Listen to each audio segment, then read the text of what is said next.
Urgent, hell has descended upon the heart of Russia. A terrifying response for Kyiv has struck Moscow. At this very moment, the boomerang of vengeance is incinerating the Kremlin's strategic top targets. The hour of reckoning has come with a deafening roar.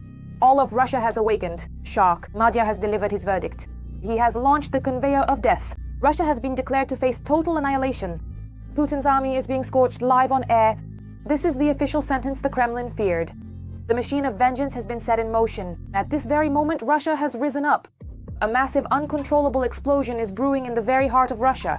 Kremlin propagandists from this news anchor are in a wild hysteria. Putin's much-vaunted machine of repression has suffered a fatal failure. All this and more in our program Hotspot. At this very moment, a terrifying response for Kyiv has struck right at the heart of Russia. The boomerang of vengeance is destroying the Russian Federation. The Kremlin has burned with fear. Russia's top targets have turned to ashes. The sky is shrouded in black smoke. Explosions can be heard for dozens of kilometers. How did Ukrainian drones manage to bypass the supposedly invincible air defense? And what should Russians expect next? Watch! Ukrainian drones of retribution have taken to the skies. In response to the monstrous shelling of peaceful Ukrainian cities on May 13th and 14th, in which the Kremlin used almost 900. Ukrainian armed forces launched a special operation in the skies over Russia and in the temporarily occupied territories using UAVs. During the night of May 15th, SBS drones carried out 55 strikes. Hits were recorded at 23 locations. Against military targets and facilities deep within the operational rear in Boloti, Taganrog, Yeysk, the temporarily occupied territory of Crimea, as well as Donetsk, Zaporizhzhia and Luhansk regions, including Berdyansk, Melitopol and so on. In the Russian city of Yeysk, local telegram channels are reporting a fire in the area of the airfield. All night long, air defense systems were actively operating there. There it is, there it is, there it is. However, all the efforts of the Russian air defense turned out to be in vain. Despite the intense barrage of fire, Ukrainian drones from the unmanned systems forces reached their targets. Their trophies included a unique B-200 amphibious aircraft and a Ka-27 helicopter in Yeysk, as well as additional air defense systems.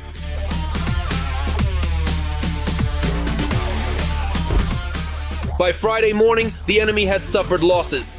A Torum 2 air defense system in the Luhansk region, a Panzer S-1 in Crimea, and even a cargo ship carrying ammunition in Berdyansk, Zaporizhzhia region. The air defense in Taganrog was also very active on Thursday night into Friday.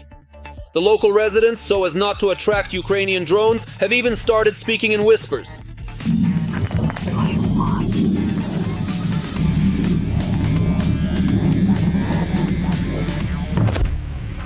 Bryansk isn't sleeping either. There too, Ukrainian drones are operating in the skies.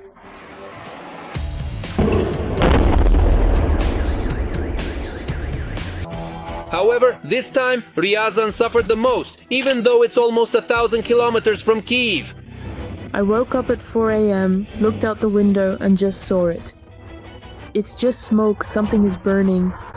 And there was an explosion before that. I don't know, Mom. Honestly, sorry for the language, but this is fucked up. Ukrainian drones of retribution struck the Rosneft oil refinery, one of the largest in Russia. Damn, just check this shit out. All this smoke is from the oil refinery. It's going over there, basically. According to local authorities, a fire broke out at the facility. However, Russian officials said nothing about the scale, not a word. Meanwhile, city residents could clearly see at least 4 sources of fire, including 2 prominent hot vacuum processing units of oil. What does it mean if the refinery suspends its operations? For a very long time if it doesn't shut down for good. Look over there. They're flying that way. Look, there it is. Do you see?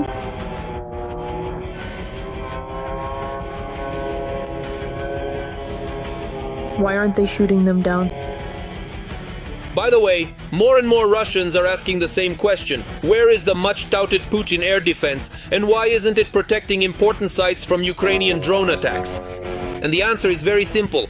Instead of providing protection, they themselves are terrorizing their own citizens. For example, right at the start of the attack, Russian air defense troops fired directly at a residential building in the middle of Ryazan.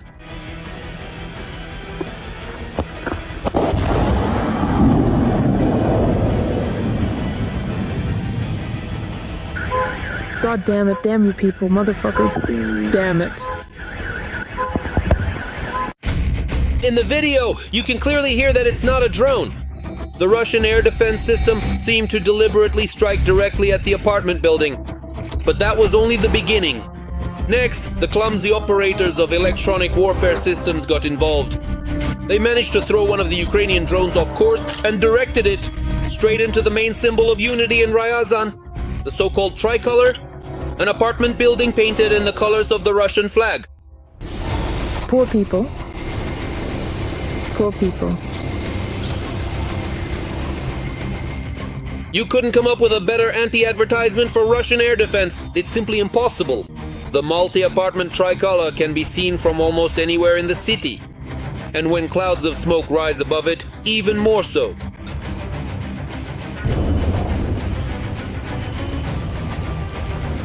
People are all leaving.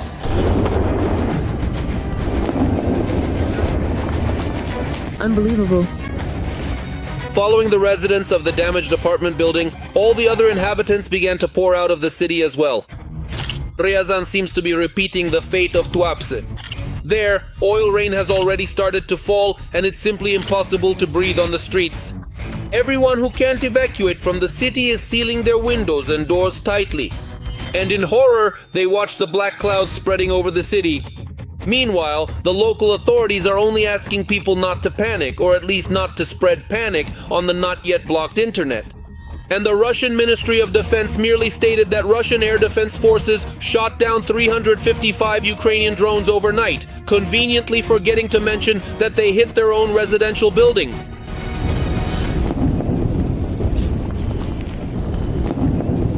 Urgently, Madyar declared to Russia that its end has come. The machine of total revenge has been set in motion. This is the official verdict for Putin's army. The chief hunter of the drone war, Robert Brovdy, went on air with a statement that made the Kremlin general's knees buckle. Ukrainian killer robots are scorching the enemy's rear for dozens of kilometers, destroying the enemy non-stop. See the details. Today, Ukrainian unmanned systems forces are no longer just support for the infantry. They are a separate structure that is gradually changing the very principle of warfare. Robert Brovdy, better known as Madyar, has essentially demonstrated how Ukraine is building a new military system right in the midst of war. Our task is to take out enemy pilots. Our task is to restrict the logistics of movement beyond our awareness. Movement of personnel, preparation for assaults, limiting evacuations. Numbers that until recently seemed like science fiction are now becoming the new reality at the front. More than 300,000 targets have been hit since the formation of the group in 11 months. This is also very transparent information. I'll say the main thing, the average depth at which enemy personnel are destroyed today does not exceed 1.5 kilometers from the front line. Essentially, we are working right under their feet. And the new task? To achieve the stable elimination of up to 12,000 Russian soldiers every month. Right now, the use of unmanned aerial vehicles is becoming the main component of the successful actions of Ukraine's defense forces. This makes it possible to neutralize the occupiers' advantage in manpower, heavy armored vehicles, and strike capabilities. At the same time, Madyar is not just talking about the number of drones. The main focus is on systematic operations. The forces of unmanned systems are already being integrated into Army Corps to quickly reinforce the most difficult sections of the front and operate at operational depth. More than half of the Corps already have a presence of unmanned systems forces deployed. The first priority is to close gaps where it is critical. The second is to facilitate and assist in the integration of mission control, so that all units electronically record every flight mission that took place on the battlefield. A separate indicator that highlights the effectiveness of the system is the level of confirmed strikes. In the unmanned systems forces, it exceeds 99%. If necessary, the pilot is required to conduct additional reconnaissance and obtain further information confirming the destruction. That is why the percentage of confirmations in the units of the group exceeds 99%. In the 414th Brigade, deviations are less than 1%. There was a month when the deviation rate was 0.2%. Another critical factor is the depth of the strikes. Today, the effective strike range of Ukrainian drones in many directions is setting records. It is precisely this distance that forms the so-called gray zone, which is now fashionably called the kill zone. As of today, I estimate it to be 25 kilometers or more in different areas. Russia maintains a high number of troops at the front, but at the same time, the pace of mobilization is not significantly increasing. It seems to me that since he has not carried out mobilization measures and still has not declared a full-scale war, he will not dare to do so before autumn. He will continue to operate with the contingent he currently has, which is over 700,000 people along the front line. At the same time, Ukraine is focusing not on quantity, but on the effectiveness of each element of the system. In the drone forces, they even establish clear indicators of effectiveness. A single drone brigade destroys the infantry of 2 mechanized infantry brigades every month throughout the year. Then the next benchmark was set for the group to destroy targets on a daily basis. 1 assault unit from a single enemy battalion. Strangely enough, Russia is now trying to copy the Ukrainian drone force system. They are essentially copying the existing franchise model of the drone force grouping. That's why, in fact, experience matters. In certain aspects, they do have some experience. But in most cases, they try to steal something from us, copy it, and then follow an already established proven path. After drones became one of the key factors in this war, the Russian army began to restructure its own units. The positive experience of the Ukrainian side includes both slowing the pace of advancement directly on the front line and the successful experience of the Ukrainian side, specifically the use of drones to destroy aerodynamic strike assets. This is taken into account and accordingly scaled up by the occupying country's army. Another important element that Madyar mentions: strikes against air defense systems. According to his data, since the beginning of the year, 134 enemy air defense assets have already been destroyed. These are vivid examples of clearing a corridor for the unhindered movement and achievement of objectives by a large number of assets at significant strike depth. Ukraine continues to develop and strengthen its drone forces, increasing the depth and effectiveness of its strikes. Even more powerful deep strikes and further changes on the front line lie ahead. They have been, are, and will remain. Military facilities, defense industry sites, and fuel and energy infrastructure are the top priorities. Accordingly, these are legitimate military targets, and they should burn across the entire territory of the occupying country as priorities. At this very moment, thousands of Russians are taking to the streets. A new uprising is brewing in the center of Russia. The Z military bloggers are in shock. The situation can no longer be controlled. Putin is powerless. The government's approval ratings are dropping every hour. No one believes the dictator anymore. It seems the moment of truth has arrived. Is the country really sliding into the abyss of nationwide discontent, and what awaits it in the near future? Let's watch. Russia is on the brink of revolt. According to research by the Levada Center, every 5th Russian is willing to protest against the decline in living standards. Willingness is one thing, but reality is another. Yes, indeed, the situation inside Russia is so bad that people already understand that it is necessary to stop the war. And they realize that the longer the war continues, the worse their economic situation becomes, the worse their position gets, their political situation as well. Thus, 20% of Russians are ready to stand up for an improvement in their standard of living. This figure has become a record high over the past 2 years. Roughly speaking, things like livestock slaughter the same cows, that's more of an economic issue than a political one. But it's clear that in any case, decisions are made politically. But when it comes to internet restrictions, that's more of a political issue than an economic one. Although there is also an economic component to internet restrictions because it hits small businesses. Another 14% of Russian citizens are ready to make political demands. Moreover, the majority of citizens directly associate the worsening situation with Putin's personal stance. And gradually, people's willingness to participate is starting to grow. In protests, and what's surprising is that the willingness to participate in political protests is growing even more than in economic ones. Nevertheless, at the beginning of Russia's full-scale invasion of Ukraine, protest sentiment was even higher. They are killing Ukrainians, our brothers. In February 2022, mass protests were considered possible. 29% of Russians and 23% were ready to participate in economic actions, 18% in political ones.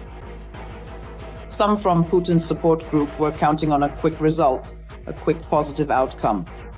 Some thought that seizing foreign lands was a positive result, while others simply wanted to indulge their imperial ambitions.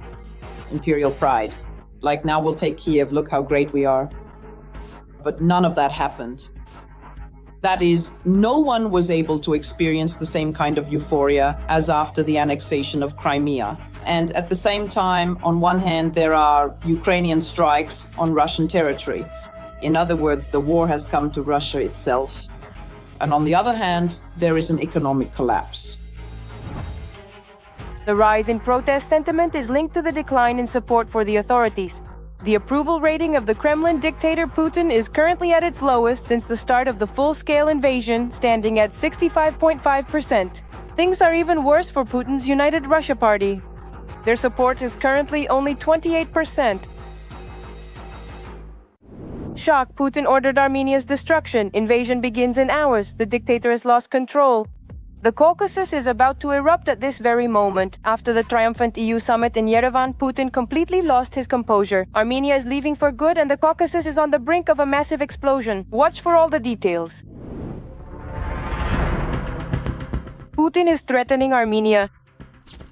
As for Armenia's plans to join the European Union, this of course requires special consideration. We have discussed this with Prime Minister Pashinyan more than once. According to the Russian dictator, the Armenian authorities should hold a referendum on joining the European Union. It's not our business, but in principle it would be quite logical to hold a referendum. We will support anything that benefits the Armenian people. We have had a special relationship with the Armenian people for centuries. And if it is beneficial for the Armenian people, one decision or another, by all means, we will not be against it. But of course, we must take into account certain circumstances that are important both for us and for our partners. Putin also recalled that Russia's war against Ukraine began with the country's accession or attempt to join the EU. In the end, even then, the then President Yanukovych read more carefully, thought it over, and said, no, not yet. Probably I am not ready for this because it would cause too much damage to Ukraine's economy. He did not refuse to join. He said, I need to come back to this again, to analyze everything. All this then led to the coup, to the Crimean story, to the position of southeastern Ukraine, and to the fighting. That's what it all led to. At this stage, Russia is not achieving the effect they had hoped for more than 4 years ago. Accordingly, so as not to appear as the country that is losing in the current situation, Russia needs to act. They need to create a parallel narrative to gradually shift attention to. And here, several options are being discussed because first and foremost, there is talk about the possibility of an attack on Estonia, on Narva. The second is the Suwalki corridor. This corridor, let me remind you, is the area between Belarus and the Kaliningrad region passing through the territory of Lithuania and Poland. But there are also options in the South Caucasus. For Russia, the South Caucasus is becoming a very problematic area, since Russia has traditionally considered it to be within its sphere of influence. But the recent events taking place there clearly show Russia that it is, to put it mildly, gradually being pushed out of the region. The head of the Kremlin described Armenia's initiative to join the EU as a serious issue that requires discussion. When I hear statements like, how can Russia do anything? It can't even win the war in Ukraine. It's not up to dealing with other conflicts. I would like to remind you of history. August 1941, World War II. And for the Soviet Union, it was the Great Patriotic War because for the first 2 years, the Soviet Union was an ally of Germany, and then Germany attacked the Soviet Union. The Soviet Union is fighting back, even while losing the war to Germany at that moment. They begin military operations against Iran and occupy a large part of Iran precisely in August 1941. In the spring of 2025, the Armenian parliament passed a law to begin the process of the country's accession to the EU.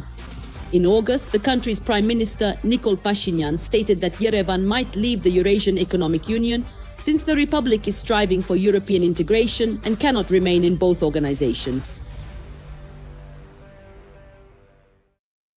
This is the end, the blows after which Russia will not get back up. Ukrainian drones have put Russian greatness to shame. High-value targets destroyed. The occupiers never thought this was possible. A fiasco live on air. At the front, nothing went according to plan for the enemy. A record-breaking breakthrough by our forces, the enemy has suffered massive casualties. Details on how our drones operate both on the front lines and deep behind enemy lines. Don't miss what's coming up next. Ukraine continues to scorch the Russian rear. The sky, of course, is mostly theirs. The enemies. That's a fact. Everyone says that now. That has never changed at all. This time, Ukrainian drones targeted aviation, air defense systems, logistics, and Russian army facilities, both in the occupied territories and inside Russia itself. During the night of May 15th, unmanned aerial systems carried out 55 strikes on 23 targets. These were military targets and facilities deep within the enemy's operational rear. Taganrog, as well as Yeysk and the temporarily occupied territories of Crimea, Donetsk, Luhansk and Zaporizhia regions, including Berdyansk, Melitopol and others, were among them. Among the targets hit was the Russian amphibious aircraft B-200 Altair, which can cost over $40 million. A Ka-27 helicopter was also destroyed. In addition, Ukrainian forces struck the Tor M2 and Pantsir S-1 air defense systems. A cargo ship, ammunition depots, and Russian military training centers were also targeted. These are the 16th and 17th enemy air defense elements destroyed by the birds of the unmanned systems forces between May 1st and May 15th. In total, during the air defense campaign from December to May, unmanned systems forces have already destroyed 153 air defense units. This includes 108 surface-to-air missile systems, 39 radar complexes, and 6 other complexes. The occupiers are also taking heavy losses on the ground. According to CNN, the past few months have been the first in a long time for the Russians when the pace of their offensive has essentially come to a halt. Meanwhile, Ukrainian forces have begun gradually reclaiming their territories. And this is not just about local successes. According to the American Institute for the Study of War, in April, Ukraine liberated more territory than Russia was able to capture. So far, these are only minor territorial changes, but the trend itself is problematic for Russian President Vladimir Putin, who for years has convinced both Russians and the international audience of the inevitability of Russia's victory. Even across the border, they are admitting their own fiasco. This kind of war is wearing everyone down. So many Russians are dying. Or the irrecoverable losses of this. And we have lines of guys, disabled, naturally, without arms, without legs, who can no longer fight. These are both the dead and the missing. What? Who is left to fight? And the key role in this turning point belongs to Ukrainian drones. The front is so saturated with drones that any movement of equipment or personnel becomes deadly dangerous. And the previous tactic of slow creeping advances, which Moscow used to try to push through the front, has collapsed. Kyiv had successes before, such as the major counteroffensive in the summer and fall of 2022, or the incursion into Russia's Kursk region, but they did not win the war for Ukraine. For now, Ukraine may not be winning, but it is losing much less than Russia. This is no longer about isolated strikes, but about a systematic campaign that is changing the very architecture of the war. Ukrainian forces are operating on several levels at once, from the front line to deep behind enemy lines, targeting logistics, air defense, and key elements of military infrastructure. Without a doubt, the necessity of waging this war has forced Ukrainians to develop new tactics, new methods, a hybrid asymmetric war. If you look at the numbers, Russia is losing 5 times more soldiers per month than Ukraine. At the same time, Ukraine is a smaller country and accordingly has a smaller army. Although the armed forces of Ukraine are now the strongest and most powerful military force in all of Europe, this needs to be clearly understood. Obviously, this is largely thanks to the assistance they receive, but also due to the combat experience they have gained.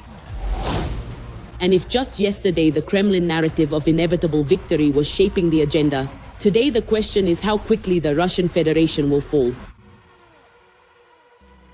Urgently, strange things are happening in the Russian border regions, and the locals are preparing for the worst-case scenario. A substitution of players right on the battlefield. Putin removed 3 governors at once. Really? Is the dictator thus trying to distance himself from the regions that have effectively come under the control of the Ukrainian armed forces? Don't miss more about this coming up. He became the governor of the Belgorod region back in the fall of 2020.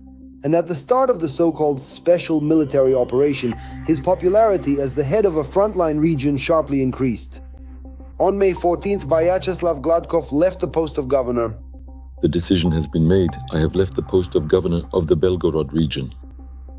I wanted to sincerely thank our president, the president of the Russian Federation, Vladimir Vladimirovich Putin. His term was supposed to end in September 2026, but Gladkov left his post 4 months early. Russian media reported that the reason for his early departure was his health condition, as well as fatigue from the intense work schedule. But it seems this is nothing more than a smokescreen. Vyacheslav Gladkov does not have health problems, but Vyacheslav Gladkov does have problems with the fact that a large number of his deputies are in pre-trial detention on charges of corruption. And from my own personal perspective on the matter, Vyacheslav Gladkov is actively attempting to escape and avoid their unfortunate fate in order to show his previous team of subordinates and colleagues that a completely fresh and different way of life has begun, marking the start of an entirely new stage. By stepping down, Gladkov signaled to the Kremlin that he is asking for forgiveness for the corruption scandals and wants to avoid criminal prosecution. Putin appointed General Alexander Shuvaev as governor of the frontline region.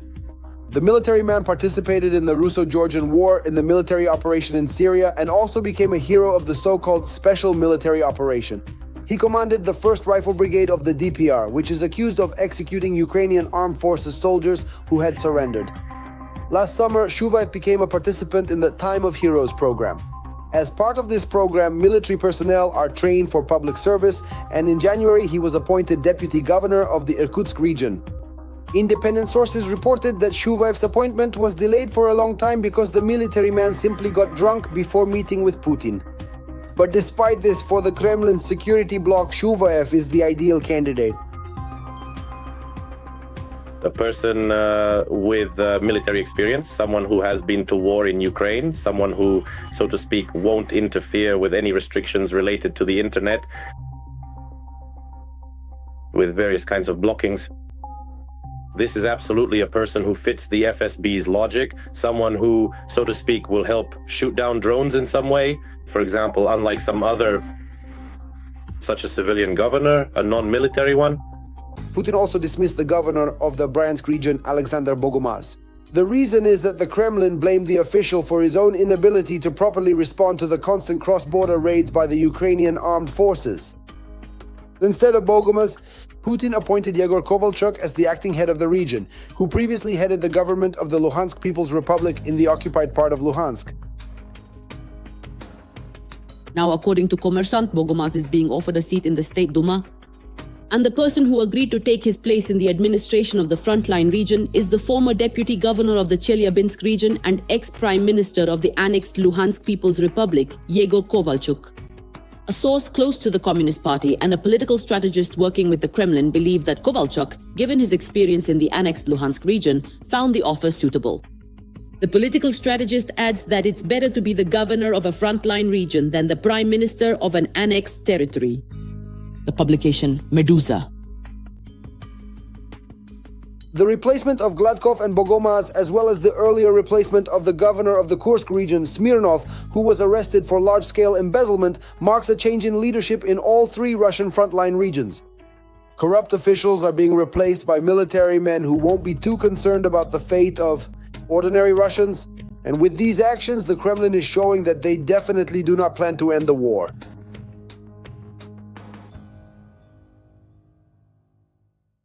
That's all for now. For many more fiery updates from the front, tune in to the next episode.